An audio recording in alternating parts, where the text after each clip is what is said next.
Hello, everyone. Today we're here with another episode. My name is Michael Gibson, and I am your host of The Strong and the Wise. We make an attempt to talk about the relevant issues in society, the issues people are dealing with, especially in the United States and the West, but we talk about global issues as well. We also are having guests come on with very strong backgrounds, wisdom, experience that you can learn from and get some perspective on life, on how the world operates, and on the truth. We try to tell the truth whether people like it or not. Sometimes we get pushback, and that's okay. It's okay to argue in a sense, but it's better to confront. We confront issues head on, we don't pivot. You ask me a question, I will answer your question. But the rule is that's the rule. If I ask you a question, answer my question. Let's not do the pivot, or in some places they call it the DC two-step. Today, I want to talk to you about why did the Feds cut rates? This is not that big of a deal, believe it or not, but it is important. As a matter of fact, cutting the interest rates, the Fed rates, cutting them has been a traditional move on the part of of course, the Fed Reserve. A lot of people confuse the Fed Reserve with the powers of the office of the president. That's not true. The president has absolutely nothing to do with Fed Reserve, nor did Donald Trump, nor did Biden, nor will Kamala Harris. Other than appointing the head of the Fed Reserve, normally during the beginning parts of their administration, they will appoint the person they feel best to manage the prices of goods and monies and stabilization of marketplaces. They'll put that person in there at the beginning of the administration to make sure that they're coincidental with what that particular administration wants. So it's not a Republican thing, it's not an independent thing, and it's darn sure not a Democratic thing, or a Democrat, I should say. It's not that either. So let's get that in our hearts first. That's the first thing. I'm going to try and make this a quick one today because I want to explain to people why the Fed Reserve cut the rates. And I want them to know what about the Fed Reserve and the government and the global impact that you should know as an American citizen, because it affects us mostly, but also it affects markets all over the place, all over the world. So let's first ask ourselves, who makes the decision to raise or lower the interest rate at the Fed Reserve? Now, here's the technical and real answer. The decision to lower interest rates or even raise them at the Fed Reserve is primarily made by the Federal Open Market Committee, FOMC, the Federal Open Market Committee, not one guy sitting at the top saying, I think I'll raise it to appease some political base. That's not how it's done, which is a part of the Fed Reserve system. This committee is independent of the executive branch. Say that again, independent of the executive branch, meaning it operates separately from the influence of the president of the United States, as it should. It should operate independently, but it doesn't always do that because the presidents can make speeches and announcements and say, I'm going to do this and that to the marketplace when I'm elected, or I'm not going to do this or that in the marketplace when I'm elected. They can do these types of things and it still will influence the market, which will influence the way the Feds cut the rates or not. So it could be a good move or a bad move by signaling from whichever administration, be there in the incumbent president or a candidate for president or a person coming back to the presidency, like we have in this particular case with Donald Trump. So, of course, remember, it's independent from the president. By law, by charter, by everything. And you need to look this up so you're not just taking my word for it. I will always be honest with you. If you don't like the truth, don't ask me the question. And if I don't know the answer, give me a minute. I'll find it and I will then tell you the truth. That's just what strong people and wise people do. We don't care about the fallout. We don't care about how you feel about what we say. We care more about how you interpret what we say and how you understand it and you get it. That's what being wise is all about, is taking that experiential knowledge as well as your book learning, as well as, just your countenance helping you to say this is a good decision because within the conceptual framework of the decision-making process, we have to take things seriously these days. So wisdom is a part of how you operate. Anyway, since we now know that the Federal Open Market Committee decides to change the rates or lower them or raise them, since we know that now, let's keep that in mind throughout our conversation today. Now, I did mention there are some influences that the President of the United States have on the Federal Reserve. And the first one is the appointment power. The President nominates the chair of the Federal Reserve and members of the Federal Reserve Board of Governors. Remember that, the Federal Reserve Board of Governors. These appointments are subject to Senate confirmation, which, of course, while these appointees are expected to act independently once in office, the President can influence the direction of monetary policy through these choices of who they select. Just like the Supreme Court, they wanted to pack the court with people who had an idea to overturn Roe v. Wade. So he packed the court with those particular justices, and they did that. The same thing happened with the Federal Reserve Board. The people that are on the board that's appointed by the president, as well as the head of the Federal Reserve, can be influenced by the president. But it depends upon the character and the integrity of the president at the time. Now, as I just mentioned, political pressure, while of course the Fed Reserve is designed to be insulated from all of that, of course, throughout history, especially throughout Nixon, Reagan, as well as Jimmy Carter even, and on, matter of fact, every president pretty much have been influenced or have influenced the Fed Reserve Board in order to get their way through speeches, through touting their new budgets, through saying they're going to raise tariffs, whatever it is, that will definitely influence the value of money and the rates on which, of course, banks borrow from one another that money. So that's very important to our economy. So we have to look at all those economic indicators. So the president can influence the board. That he has appointment power. But the ultimate choice is still left up to the Federal Reserve Committee. It's still left up to them, whether they'll do it or not. But oftentimes they run with the current sentiments of the existing administration. So just keep that in mind as well. It's kind of legal, but illegal all at the same time. If you look at it from an integrity point of view, it's right. It's right, but it's not. It's also not right. So I want to just pound that in your head. So today I'm going to discuss just 3 areas quickly. 1, why did the Federal Reserve make the cuts? That's important. 2, how it affects the American people and businesses. And 3, the broader political and global implications of this particular cut. And it was 50 basis points, or a half point. That's a big deal. When you make a big cut, it signals to the marketplaces that the supply of money needs to be more available to people. They make the money cheaper so institutions can purchase that money and extend those savings at cheaper cost for the money onto the consumer base, the manufacturers, and the businesses that will ultimately take out loans, that will build businesses and build marketplaces based on the value of that money. That's what they're doing. Because sometimes during the economic slowdown, Biden, this administration, they've been pumping out jobs. It's one of the strongest jobs producing economy in history. Whether people like it or not, it's true. The numbers are there.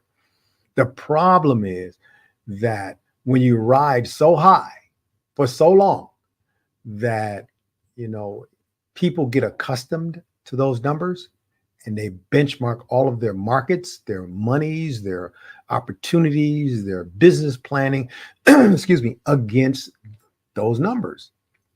And you just at some point got to run out of jobs, or you're going to get a slowdown or a lull in the activity every now and then. So that's important. So let's look at that. The Federal Reserve is, of course, in charge of setting interest rates and the bank charge rates and how they borrow money from one another. When the Fed cuts interest rates, it tries to stimulate, this is important, the economy. All they want to do is keep the economy going and keep it at a pace and at an inflation rate that's conducive to a successful economy. That's what they're doing, nothing more. How do we juggle this to keep this momentum? How do we juggle it to keep the um, the jobs going, the marketplace stable, the money available? Excuse me, I have something flew in my throat, obviously, but I'll talk through it. I think I figure being former special forces, if I can't eat a bug or two, something is wrong with me. Anyway, um, so they try to make the money cheaper, basically, by cutting rates. But it also can be detrimental to an administration to cut the rate too many times, because that'll signal to the marketplace, not like, hey, we're in a bad place, not that kind of signal. But the economic indicators, maybe some of the different indicators won't catch up with one another right away, like the stock market won't catch up with commodities and trading, that won't catch up with perhaps bank lending rates or the purchase of treasuries, or you name it. Each one of those marketplaces have their own pace, they have their own value, and they maintain it. So when you signal too many cuts, people are not oftentimes ready for the next cut when they're still reconfiguring themselves for the first cut. And sometimes it takes months, sometimes it takes days, and they're not all congruent. They're not all on the same pace. And that causes a shift in market stability. Not because the market is unstable, it's just that the players in the market haven't caught up to one another yet to stabilize it. And we are impatient as citizens. We want our interest rates to go down right now. We want people to say that, okay, my pocketbook table, kitchen table issue is not being met because they changed the rate and I'm not feeling it in my pocket. Money doesn't work that way, nor the operation of money, nor does your pocketbook even work that way. You have to first go to work for 2 weeks or a week or a month to get a paycheck. You got to go through something to get that value in your coffers, to get it into your pocket so you can spread that wealth throughout your life. You can develop for yourself a budget that you can maintain. So let's go on from here. Good coffee. So economic slowdowns, like I mentioned before, are something that we absolutely have to understand happens. It happens in every administration, oftentimes, many times during that administration. And they're constantly adjusting the interest rates to compensate for the loss of jobs or the addition of jobs, or for the weak market to a strong market. They must always compensate the money in that balance so they can maintain a level of stability in the value of the dollar. That's what they're doing, nothing but trying to maintain a level of stability. If you cut too much, you make your dollar cheaper and weaker. If you cut too little, you make the dollar strong, but it can't maintain itself over a period of time being at all-time strong levels. So economic slowdowns are normally signals. So the Fed cuts the rates, concerned about slowing economic growth. That's it, nothing else. They get these warning signs from the marketplaces like slower job growth or international trade issues. Like Trump actually said at the debate that he's planning on raising rates, tariffs 20%. That went reeling through the marketplaces, and they have to prepare themselves for that 20% eventuality if Trump is elected. That's what smart money is all about. They have to prepare themselves. So that caused this rippling effect in the marketplace where people are not sure what to do. Do I tighten my belts now? Do we remove money off the streets, or do I put more money on the streets, or do I sell it cheaper? Or, these are the decisions institutions have to make because of just that one statement, maybe. Because 20% tariff means more taxes and on the consumer. That consumer is going to eat that. They always do. So don't be fooled by anyone. Tariffs are not good unless they're stable tariffs and they're between two governments or many governments, but each government will have their own tariff and their own rates, duties, and taxes and all of that. Each government will have that. But if you change tariffs, for instance, which happened in the last administration, that's like taboo. You just don't screw with tariffs. Tariffs pretty much define themselves. And the value of those tariffs are normally benchmarks based on the price of goods and services, based on the marketplace and the demand, or the not so strong demand of goods and services. So and also which government is wealthier to purchase those goods and which governments are not, because you can buy uh, a wicker chair in Germany for the same price you buy it in the United States, but it may cost less in, let's say, the Aleutian Islands. You just have to know how that tariff situation works. And that's why it affects the marketplace right now a lot. And it's going to continue to do that. And every time somebody who's the candidate, a viable choice for candidacy for the United States president, every time they say something, whether it's Kamala Harris, whether it's Donald Trump, it's going to affect the markets. It just will. And you may not see that effect right away because fiscal responsible entities that control the marketplace take time for the effects to be made. So you may not see them overnight, but you will see those changes. So we've talked about that in the environment. Economic slowdowns as a potential cause, but also preventative action. Being with the presence of mind to preempt problems in the marketplace using preventative action is very important. Think of the Fed action like hitting the brakes before you see a stop sign. You know it's the big stop sign there at the corner, but you got to hit the brakes sooner or later so you can come to an easy stop, make your stop, and then proceed with caution. That's the whole idea of the Fed Reserve in their rates, in their change of rates. If you have a smart president who's signaling to Congress and signaling to the country that the supply of money is needed, so we'll cut the rates and make the money cheaper so more money can flow through the streets. If let's say a half point they cut today, your mortgage rate would have been 7%. Well, now the effective yield of that would be somewhere in the neighborhood of 6%. So you've just changed the value of that money. You cheapened it so the banks can't demand on average higher interest rates. So they offer you lower not lower valued money, but a lower interest rate on your loans to accommodate, of course, their needs to sell their money. That's it. So they sold you some money so you can buy a house. That's all they did. Think of banks like a convenience store. They're selling you their goods so you can do your stuff. They sell you that money at a good rate. You purchase your house and you got favorable terms on it because it's cheaper than the market where it was up 50 basis points or 0.5% just last month. So it's a good thing oftentimes when they cut interest rates. But let's talk about how do these rates affect American people? How do these rate cuts affect American people? Let's stay specific on the U.S. for a minute. Let me give you a couple examples. And I just gave you one of them, but I want you to listen to it again. If someone is thinking of buying a house, they might get a better deal on their mortgage during a rate cut period. For example, if a family is buying a $300,000 home, you can literally save hundreds or even thousands of dollars on the life of the loan. Because remember, most U.S. loans are amortized loans over a period of time. So 1 point over a period of 30 years is a lot of money.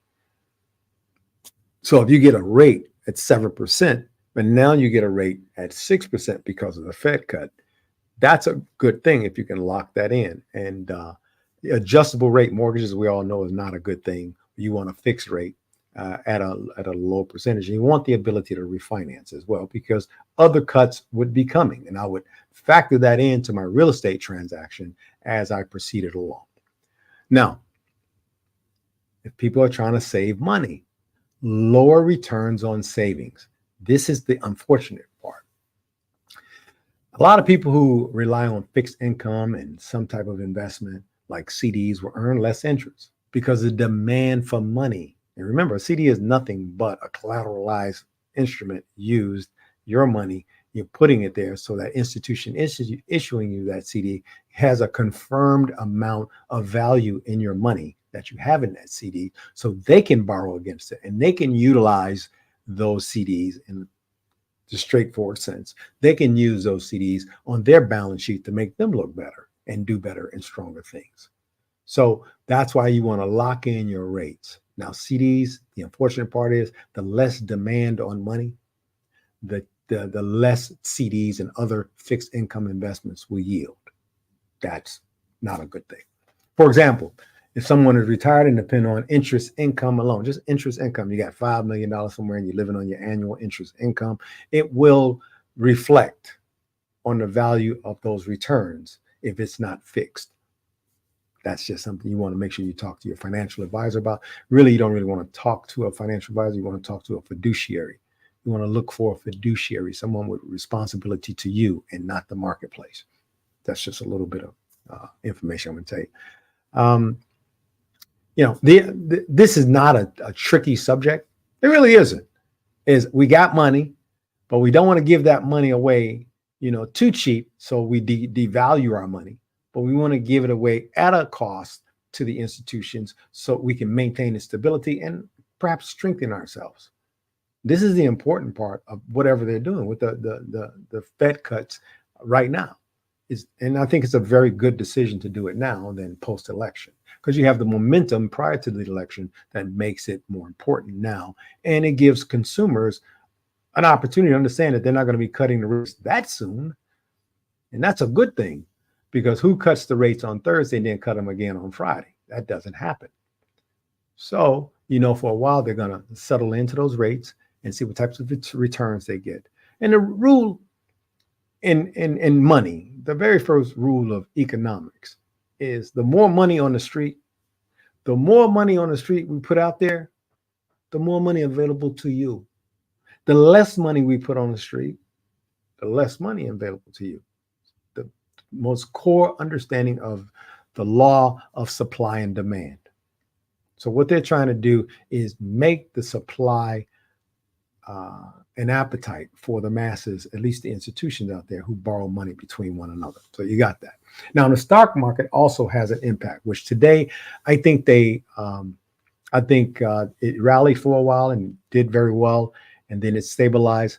But if you have any type of fixed investments that's based on bonds, which is, of course, debt, it's not equity, bonds and other areas like your 401k for retirement account, you might see it grow faster as stock prices rise. These are bubbles that are being created. But if you have a fixed understanding with your broker and you have different calls that you can make in order to mitigate problems with your account, see your fiduciary or your financial advisor for what you need to do in that case. So that's how it affects you. Now, how do rate cuts affect business? A lot of us are business owners, small business and large business participants and owners. Cheaper loans for expansion is probably one of the number one reasons when they cut the Fed rates. They make money in the organization available that they would otherwise be paying in interest. So they make that cash, especially for larger organizations, available that they would have spent on loans, they spend on themselves. It has an upside and kind of a downside. But let's talk about the upside and downside now. For example, a local restaurant owner might take out a loan to open up a second location because borrowing is now cheaper. He can afford it. Lower interest rates mean he can expand their business without paying too much extra in interest. This is on the mind of every business person if they're fiscally responsible. How do they maintain the value and use of their dollar on a high level instead of losing its value as time ensues? So we're looking at good investments. So 1 point or a half point is a big deal to businesses around the world, but especially in the United States. So we make money cheaper for businesses and they can do more things.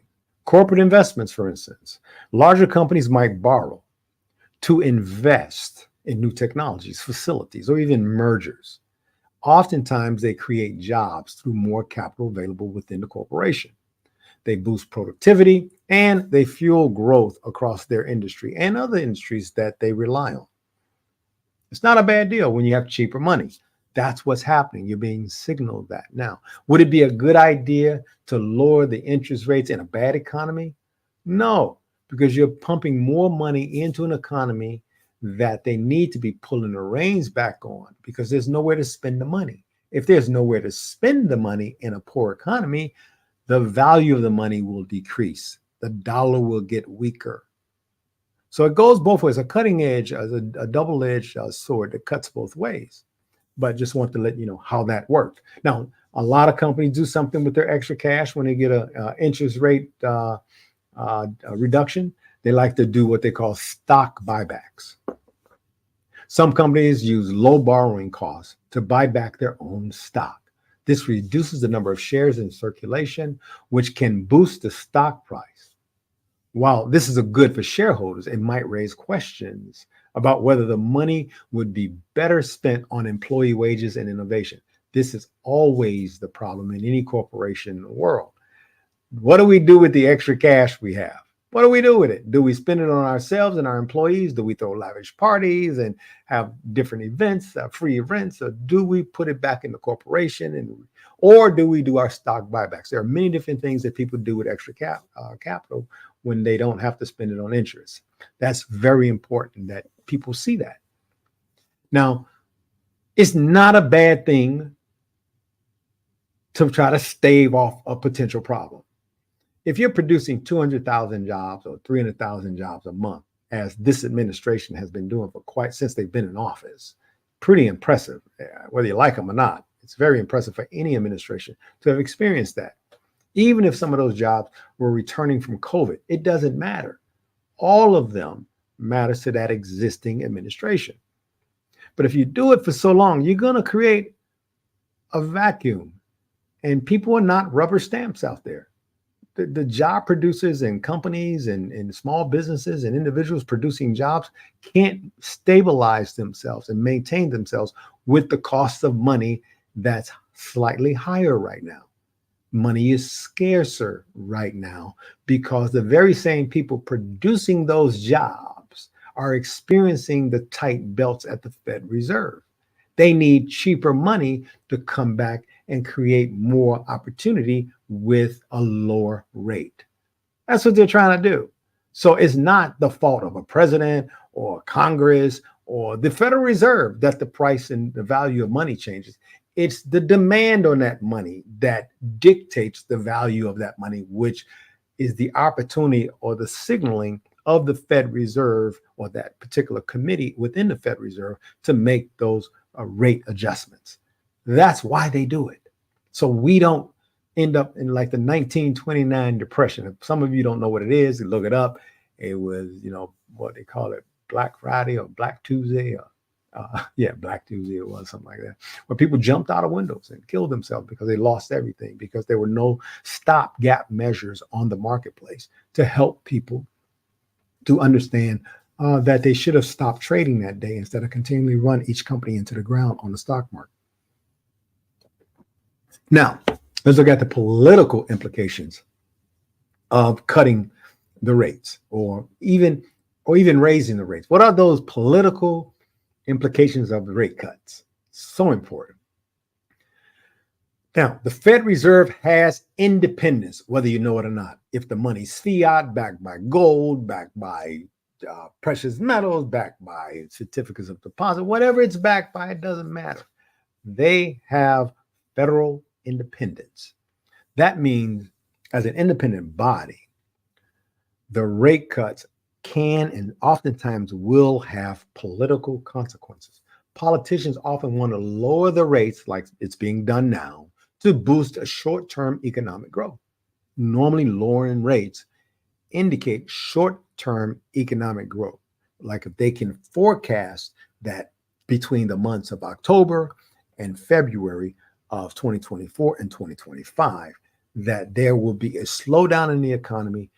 It won't be a recession, but it could get there if we don't put more money out on the street in order to create more jobs and to fill that lull between October and February. And maybe if it's not enough by February, we'll go ahead and signal on another quarter point or half point. Now, in the Fed Reserve terms, a half point is a major move, a major indice mover on the marketplace. Normally it's a quarter or eighth of a point, but mostly a quarter or a half point they look at. So when you see a half point drop, you've just seen history being made. That's a big deal. A half a point on the entire marketplace worldwide. trillions. It means trillions to the world. So want to share that with you. So it does have its political implications, but it also, as a short-term measure, it boosts the economy because there's more cash on the street. That's the whole idea, supply and demand. There's more cash. So you lower the rate, it's easier to get the money. It's easier to qualify your base if you are a bank and your clients and your account holders. It's easier for you to give them better terms on their loans. That's what we're doing. It's giving them better terms on their loan. And so they can borrow money at a rate that's comfortable to them. So that's important. Now, some people say that's not political when they're getting their way. Some people say that. Every president in history in the United States have said the same thing. Like, oh, no, I didn't. The Fed Reserve's independent. I didn't try to influence them and blah, blah, blah. That's all bullshit. It's all bull. What's true is it's a system of managing American dollars to make sure that we have the opportunity to maintain our economy. And when presidents and Federal Reserve boards don't look at the implications of managing that money and looking at those indicators in the marketplace to determine whether that money should be more available or less available to the marketplace. When they don't do that, we find ourselves in recessions and in history, some depressions. That's just how it works. This is a complicated conversation for most people.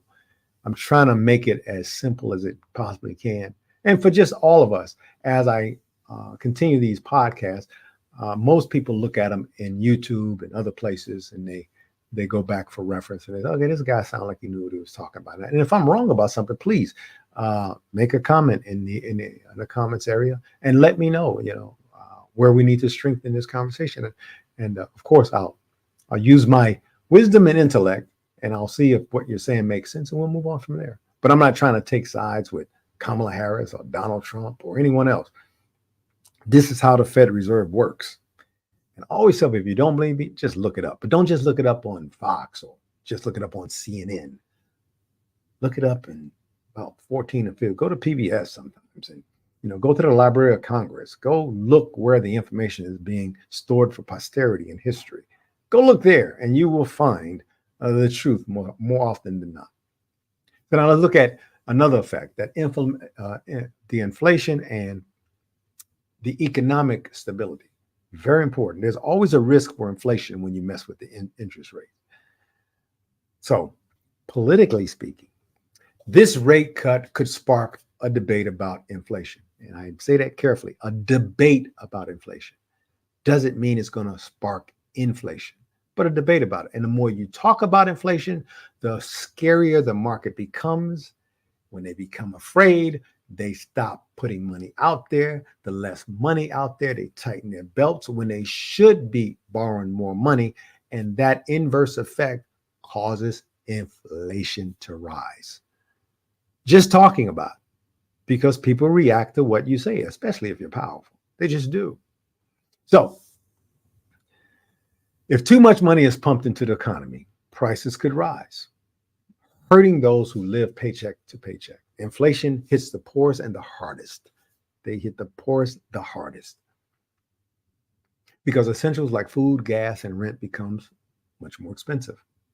Inflation does that because we've inflated the value of dollar against the real value of goods and services, and they don't match. So who pays the difference?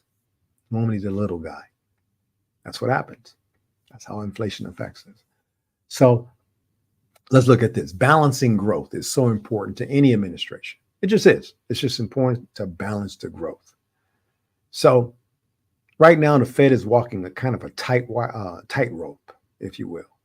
They're saying, if I do too much over here, I fall. If I do too little over here, I will fall. So I have to keep my balance through this. And that's just how it operates. Every president, every Federal Reserve Board in the history since its beginning have had to go through the same things, sometimes on a daily basis. And we as a public, we don't even know it. Sometimes small moves are being made in increments, too small to even notice, but they're being made. But they're not being signaled out like 50 basis points or 0.5% like they are today. That's a huge swing. So you got to pay attention to that part of when someone says a number at the Federal Reserve. It means more than just, 0.5%. What is that? We got 99.5% left to go. No, 0.5% moves countries. So just understand that, to be clear. Um, so the Fed is walking a tightrope. If they cut rates too aggressively, it could overheat the economy and just, give too much out there. And then it'll lead to bubbles and voids in our economy where people will find areas of depression and recession if they just give too much money and put too much money out there. So we have to be quick to act to that, like we saw when the real estate crisis back in 2008 and that market burst on the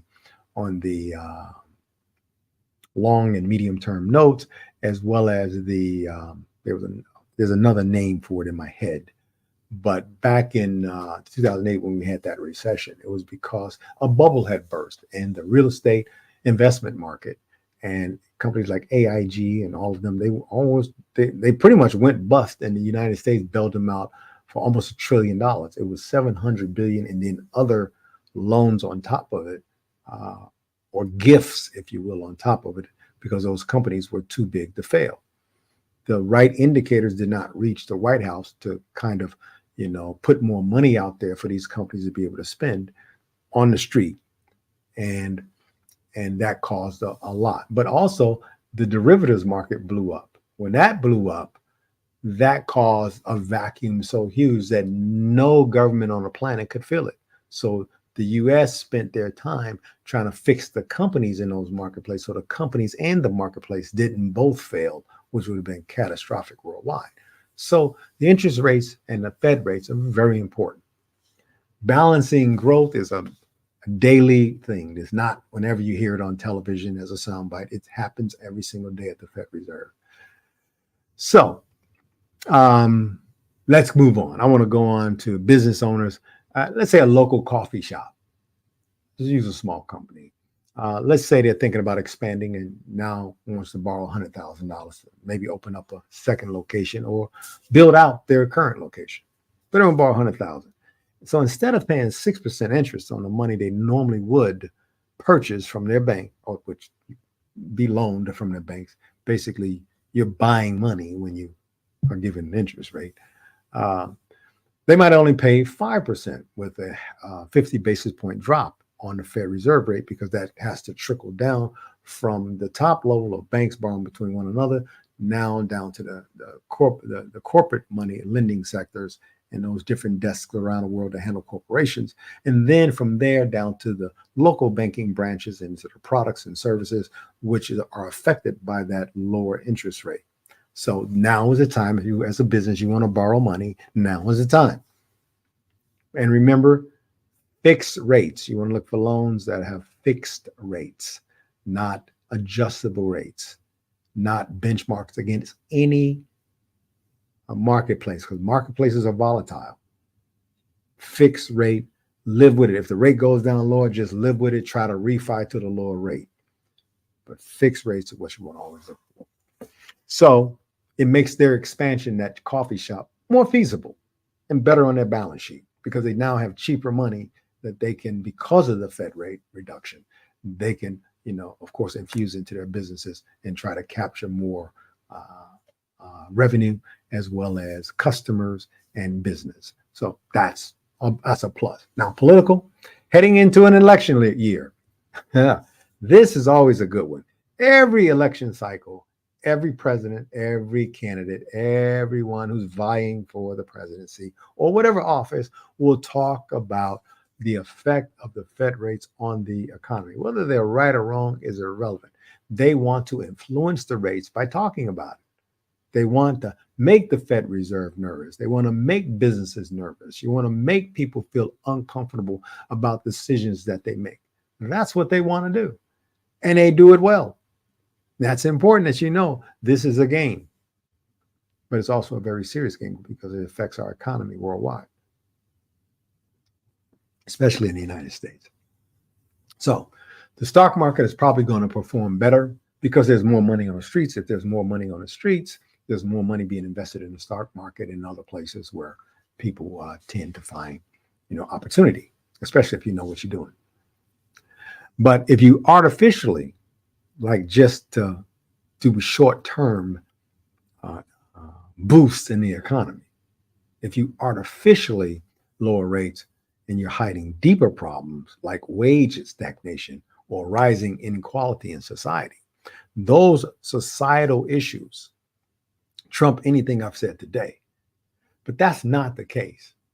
In my lifetime, I'm very familiar when there's enough unrest within the stability of money. I'm not talking about political unrest and how bad people feel about one another, the Democrats and the Republicans, not that garbage.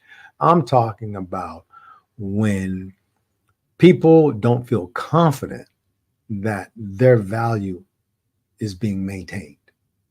And whether there are high prices or not in the marketplace, that occurs in a vacuum. And how the prices got so high has nothing to do with the Fed rates. It has to do with price gouging. When corporations figured out during COVID they can charge more money and everything was shut down, so they had to keep their revenue streams up. So they just made a $2 product now costs $4 or $3.50 or $2.50. Let's say it went from $2 to $2.50. And when the pandemic subsided, what did they do? They just kept the price at $2.50. And then the marketplace decided to start getting better. And it started to leveling out and stabilizing. But those prices are now still higher for a variety of reasons. They're still higher for a variety of reasons, not just because price gouging is why the corporations want to hurt you. That's not all I'm saying. There are other factors to consider. Like, did you know that it takes about 1.5 to 3 years, up to 5 years, for presidential fiscal policies to take hold and effect on the marketplace? Why? Why does that happen? If the president of the United States, if Biden said right now, I am going to raise, let's use a known factor, I'm going to raise tariffs. I'm going to raise tariffs on all products, goods, and services coming in from China and Asia and India and a few other places. Because as soon as you raise it on one entity, they have to compensate that balance somewhere. So they're going to raise it on some of their people. And then they're going to raise it on their people. And then that country is going to raise it on that country. So when the U.S. raises its tariffs, everybody in the world follows suits because they have to balance themselves out in that otherwise organic scenario that normally those tariffs, take care of themselves, of course, through vigilance and attention and expertise, but not just haphazardly saying, I'm going to throw 20 or 30 points on top of what they're already paying. That's cruel, and it hurts you more than it hurts them. Because when you place a tariff on anything, the consumer pays for that tariff, not the government. The government makes money off of tariffs, duties, and fees and taxes that people pay on goods being shipped, duties, fees, taxes, and tariffs. When they have that money come into them, they sever that money, the US government or China, they sever that money and put it in their pockets. That's their money. And then Best Buy and IBM and Microsoft and any other product or services in the country or the world, they're not going to eat that 30-point cost and then still try to make a profit on that good or service. What are they going to do? They're going to say, no problem. The Microsoft books and pros and all that stuff that we have now is cost 30 points more. Let's pass that cost on to the consumer. We got to make our profit. That's what they're going to say. And that's what happens. And that's what will continue to happen forever. So the higher the tariffs, the worse it is, especially for the entity applying the tariff. Because you just told your entire country that everything we get, which is a whole lot of stuff from China, is going to cost more money to you. That's what you did. And then when you continue to say you're going to add another 20 points on it, that affects the market. That's probably one of the reasons the Fed Reserve cut the rates now, to stave off that panic and the potentiality if a person becomes president, if Donald Trump, for instance, becomes president in January, And as soon as he's sworn to office and tariffs is something that he pursues, they've already made the adjustments now to accommodate that because they've already been affected by the slower job growth. And they've had a stellar record in job growth. I don't care if people like them or not. Check out the numbers at the Budget and Accounting Office, but also at the Fed Reserve. They've done a stellar job with how job, because that's what the Fed Reserve is there for, to stabilize jobs in marketplaces. Really, that's it. That's their job with money. So that's one of the things I think that everybody needs to hear clearly. So let's talk about the last thing. And I went through quite a few things, and I went a little bit over than what I thought I would, but I'm glad I did. How does this affect global markets? A lot of times, we in the United States, we have this, is it an ethno-methodology, that we remain within our own borders and we forget about other people. We do that from time to time. That ethno-methodology or ethnocentrism or whatever it's called these days is ridiculous. The United States influences the world. And by default, the world influences the United States. If you're going to have an ambos or if you're going to have a symbiotic relationship with anything, you are just as much a part of it as it is a part of you. And we oftentimes forget that with our philosophies or our positions that we take. It's impossible to be the president of the United States or to be a marketplace within the United States and not be tethered to the rest of the markets around the world or the politics of the world as well. It's impossible. So being an isolationist in any time in history for any kind of political figure, you're doing a disservice not only to your country and its citizenry, but you're also doing a disservice to everyone else in the world who either juxtapose and position themselves against you. They benchmark their lives, their livelihoods, their monies, their marketplaces against you. You're hurting more people than helping them by being isolationists. It's not really about us and them anymore. There was a time before communications was so immediate that people could say that. And it would take time for people to catch up with the idea that, okay, now we're okay. So we can further now put ourselves in a marketplace where we're more comfortable because we're stronger.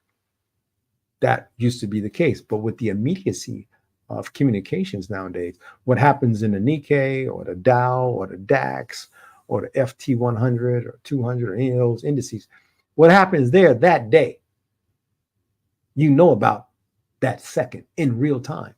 And it's hard to have that isolationist position. So just wanted to let you know. So let's talk about the globe. The more we affect the globe, the better off we are if we're doing in a way that's fiscally responsible. The less we, just think about it. This recent 50 basis points cut by the Federal Reserve, it brings the federal funds rate down to a range of between 4.75% to 5% value of those monies now. So that's pretty good. A half point. That's cheaper money that banks and institutions now have to pay for their money so they can lend it and provide services and build businesses all over the world. But here's the thing. It had significant global impact, this particular half point. That larger than expected, because everybody thought it would be a quarter point, 25 basis points, and not 50. So 50 is a very strong position in the Federal Reserve to take. That's very strong. So this decision is seen as a strong signal that the Fed is moving towards a more accommodative policy stance after the prolonged period of rate hikes since began in 2022. They've been trying, because if you remember, Trump during COVID influenced the Fed Reserve not to raise rates at all. And then all of a sudden, to catch up with the economy over the years, they've been constantly raising the rates, tightening the belt because there was too much money on the street. Everybody got checks. The pandemic, trillions of dollars were spent. The market was flooded with money. If you remember back after Germany was defeated in World War I, and you look at the old archive photo, people were pushing wheelbarrows full of money around that was worth, enough to buy a loaf of bread. That's what was happening to the economy and to the value of money. And so to stave that off, they've been constantly, raising rates since 2022 to stop that massive hemorrhage of money that was in society and on the street. Now they've gotten to a point where the inverse is happening. Well, they have too less of money out on the street, and they need to put more in a very measured manner onto the street to maintain stability in the marketplace. That's exactly what happened. No, and it wasn't, yeah, it was Trump's fault in one way, because he openly went on the news and told them they better, start putting more money out there and just keep printing money. He did do that several times. That was bad move. But it really wasn't his fault as well, because the Federal Reserve is an independent institution. They should have just said no every single time. But that didn't always happen. But it's still that rhetoric, that conversation with the public and the Federal Reserve caused markets to panic. And when markets panic, there's nothing you can do to get them straight again until you throw some meat at them. You got to throw some money at them, or some lower interest rates or something at them to get marketplaces back in place. Or you have to show them value in the marketplace where they otherwise, were enjoying before you opened your mouth or talked about, the interest rates and the destabilization of the government and the destabilization of the marketplace. So that's really something. So the decision is seen as a strong signal that the Fed Reserve is moving towards a more accommodative policy stance after the prolonged period of rate hikes. So globally, stock markets have responded with mixed reactions. I checked them today. Now, we made a perfect note of this. The U.S. stock indices initially rose in response. They did. They rose in response to the rate cut. Markets got stronger all of a sudden. And that's a good thing. And as borrowing costs generally support economic growth and boost towards corporate earnings. That's the major thing to happen with the government, making money available and helping corporations earn more money. So that's always a good thing. However, concerns remain about the underlying reasons for that cut, particularly fears of a weakening labor market. When you have soft numbers, which I think the last number is right at about 200,000 jobs, any administration in the history of the United States, 200,000 jobs is a strong market. But in compared with 274,000, 300,000, 280,000 that you've had consistently for months, for years even, since the Biden was in office, and then have 200,000, 190-some thousand jobs come in on a report, that's an indicator. And that's not the president that's making you not have jobs. Those are the corporations and how they're reacting to the upcoming election. That's what's going on. Everybody's worried that if Trump comes in, he's going to add more tariffs. So they need to make some moves right now so we're not ending up in a depression or a recession, because that's going to make everything in society more expensive. That's what people are worried about. And because Kamala Harris hasn't yet totally defined her policies for the economic front, but although she made it clear what she's going to do about the tax credits and all of that and the assistance, with businesses, that's not enough. That is not enough. There's a lot more that can be done. But both of them are signaling to the world that we could be headed for economic turmoil if we don't make some hard, serious choices and tremendous choices. And one of the tremendous choices we need to do is get rid of the idea of tariffs. Just get rid of it and try to take, an opportunity to reduce those tariffs. But that's a problem too, before I finish. And one of the things I want to talk about the global impact was if you reduce tariffs. Remember what I said in the beginning? It takes between 1.5 years to 3 years for that to take effect. So if you reduce tariffs today, it's going to take effect, but it's going to have a detrimental effect. That's why Biden and Harris haven't lowered them. Because when you say, okay, we're going to cut that 30 points from 30 to, we're going to cut about 23 points and make it 7 points. That's your tariff, 7%. Let's say they did that. Do you know that every country in the entire world has to follow suit and do the same thing? That will create an upheaval in society so great that the entire world will go bankrupt trying to catch up with the reduction of value that they're experiencing because of the cuts that's being imposed by the United States in the tariffs. That's a major move. And the reason we had all those supply chain problems, remember about a year or so ago in the middle of the Biden administration, it was because of Trump's tariff cuts. all of those goods and services that was in a pipeline and on ships and on order and all that had to be fulfilled at those agreed upon contractual arrangements and prices, while those tariffs kicked in and had to charge new fees for goods and services coming in at the higher price. It took a couple of years for that to occur. That's why we just experienced that big supply chain problem for this very reason. So when that happened, everything in the world, not just on your kitchen table, everything in the world started to cost more money. Period. And that was the reason why most of the prices are high today. Not because of some president. Presidents don't establish the prices. The Federal Reserve, help with stabilizing the market for that. Consumers do that. Companies do that. But that's not a part of what the presidents do. But the presidents have to keep an environment conducive to people maintaining a good economy and keeping the ideas that the office of the president and the U.S. government and all of its systems and checks and balances are all rooting for the company and the individual at the kitchen table, especially to do well. That's what you have to do. You can't frighten people about money, because when you frighten people about money, tariffs especially, you're telling the whole world that you're unstable, that your marketplaces will fail, and they will spend more money. But no country is going to stop when you raise it. They're not going to raise a hand and say, well, you want to raise my tariffs? Well, I'm going to raise my tariffs on you if you raise your tariffs on me. So the consumers are hit with tariffs from not only the U.S., where they pocket it, but they've been issued tariffs will be passed through again to the consumers from the actual manufacturers or the shippers and distributors. So it's a double whammy. It's a double whammy. And people don't see that. They think it's somebody's fault.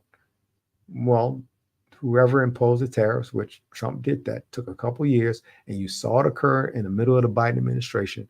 Everything today is higher. No one can explain it. Everybody's trying to say it's simple price gouging, and it's that too. Corporations, hey, if I can make the money, I'm going to charge you. That's what corporations are doing. But more importantly, the things we've done as a government in the last administration is the problem. And I guarantee you, if a 20% tariff is added to our economy, if Donald Trump wins the election, we will see a recession or depression. Because you can't even afford the goods and services now. Why add another 20 point of tax on top of it? Why? Doesn't make any sense. And I'm sure Biden and Harris have phased situations for lowering taxes, but you can't, I'm not taxes, but tariffs over the years for the next few years forward. I'm sure they have phased plans already there. But if you do it all at once, you will destroy the economic fabric of the entire world. Everybody will be broke. Money will be devalued so greatly that it will take us a dozen years or more to recuperate. You don't take my word for it. Read up on it. It's not that difficult of a subject, but it is a subject we need to have. And I was hoping I had more people here today, and it's okay. I'm going to keep working my Strong and the Wise podcast. I'm going to start. What I didn't do is advertise, and I didn't put on a schedule. But I'm going to start putting myself on a schedule and advertising to people that my podcast. But I wanted to, get clean out the cobwebs, get my rhythm. If you like our show, please, let me know. Make a comment. If you like our content, we don't know everything about everything, but we do know something about something, and we try to give our best advice, as well as share with you our knowledge in the best way we can. If you bring a better value of knowledge, I would love to have you on the show. I would love to have this conversation from another point of view. Even if you disagree, and that's okay to disagree. But what I won't tolerate on my show is being obnoxious and loud and boisterous. And anybody who pivots on this show, I have no use for them. If you cannot ask a question and get a straight answer, then you are not coming on my show. And I know that once I start advertising, I'll have a lot of people, and there'll be a great audience, a very eclectic audience out there. And I just want you to know that. But likewise, the same thing goes for me. You ask me a question, I will tell you the truth, whether you like it or not. I could care less how you feel about the truth. Care less. Never will care. So don't try the pivot and, I ask you a question and you answer it with a question from somewhere else. I think that makes a person look very stupid. That's just my personal opinion. Anyway, we're coming up on the hour. Thank you for joining us today. I really enjoyed our session. I look forward to our next session. I will be advertising on LinkedIn and Facebook and all of these different channels soon. So you'll be available for my podcast. Please subscribe. Thank you.